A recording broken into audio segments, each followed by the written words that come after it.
சொல்லுங்க பாட்டி. நீ வீட்டுக்கு வர போறியாமே? விஜய் எங்க சொல்லிட்டு இருக்கான், உண்மையாடி? உன்கிட்ட தான் கேக்குறேன். அவன் கூட என்ன சேர்ந்து வாழ முடிவு பண்ணிட்டியா?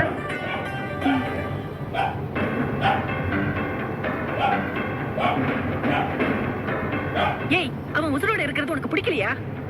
அவனை சாகடிச்சிட்டு தான் நீ ஓய்வியா? பாட்டி என்ன பாட்டி? என்னடி பாட்டி? விஜய்க்கு இனிமே உன்னால எந்த பிரச்சனையும் வராது. அவன் வாழ்க்கையில இருந்து விளைவிக்கிறேன்னு சொன்னல, சொன்னையா இல்லையா?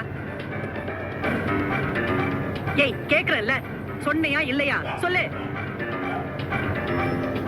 அத சும்மாவா சொன்ன? உன் வாக்கா எடுத்துக்க சொல்லிதானே சொன்ன. சொல்லி முழுசா 2 நாள் கூட ஆகல, அதுக்குள்ள கொடுத்த வாக்க காட்டுல பறக்க விட முடிவு பண்ணிட்டல. என்ன வாக்கு கொடுக்கறதுன்னா விளையாட்டு நினைச்சியா நீ? காப்பாத்த முடியலன்னா அந்த மாதிரி வார்த்தையை சொல்லமா நீ? இத பாரு, உனக்கு வேணும்னா வாக்கு கொடுக்கறது அந்த நேரத்துல தப்பிக்கிறதுக்கு சொல்ற விஷயமா இருக்கலாம். ஆனா என்னால அப்படி எடுத்துக்க முடியாது. எனக்கு கொடுத்த வாக்க நீ காப்பாத்தியே ஆகணும். நீ எங்க வீட்டுக்கு வரக்கூடாது. நீ வந்தா விஜய் எங்களுக்கு இல்லைன்னு ஆயிடுவான். நீ அவனை கொன்றுவ.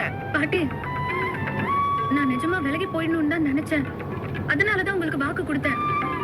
ஆனா இப்போ ஏய், நிறுத்திடி. இந்த ஆனா அவன பேச்செல்லாம் என்கிட்ட வேண்டாம். உன்னால விஜயும் சரி நாங்களும் சரி பட்ட கஷ்டம் எல்லாம் போதும். என் பேரனோட அருமை தெரியாம அவனை எவ்வளவு எல்லாம் நீ அழகழிச்சிருக்க. பத்தாவதுக்கு உன் குடும்பம் மொத்தமா சேர்ந்து என் கண்ணு முன்னாடி அவனை வச்சு கொஞ்ச நெஞ்ச பாடாடி படுத்துனீங்க. ஆள் ஆளுக்கு கை நீட்டி அவனை அசிங்கப்படுத்தி